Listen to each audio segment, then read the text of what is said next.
No if no but, Mamata Bandyopadhyay মিথ্যা কথা বলছেন।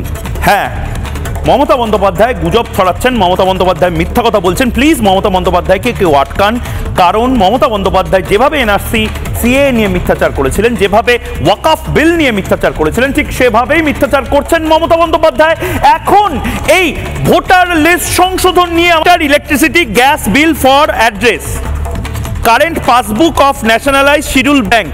আপনার কাছে জলের বিল নেই, ইলেকট্রিসিটির বিল নেই, গ্যাসের কানেকশনের কপি নেই, কারেন্ট পাসবুক ন্যাশনালাইজড অর্থাৎ সরকারি ব্যাংকের পাসবুক নেই, অন্য কোনো ব্যাংকের পাসবুক নেই, যেগুলো গ্রামীণ ব্যাংকের মতন যে ব্যাংকগুলো রয়েছে, পোস্ট অফিসের ডিটেল নেই, রেভিনিউ ডিপার্টমেন্টের ল্যান্ড ওনিং রেকর্ডস নেই, রেন্ট লিজ মানে ভাড়ার বিল নেই, আধার কার্ড নেই, ইন্ডিয়ান পাসপোর্ট নেই, রেজিস্টার্ড সেল ডিড অর্থাৎ বাড়ির জিনিস নেই।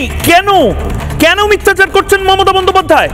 এগুলোর মধ্যে থেকে যে কোনো একটা যদি আপনার কাছে থাকে, তাহলে আপনার যেখানে জন্ম বা যেখানে আপনি ভোটার সেটা প্রমাণ হয়ে যাবে।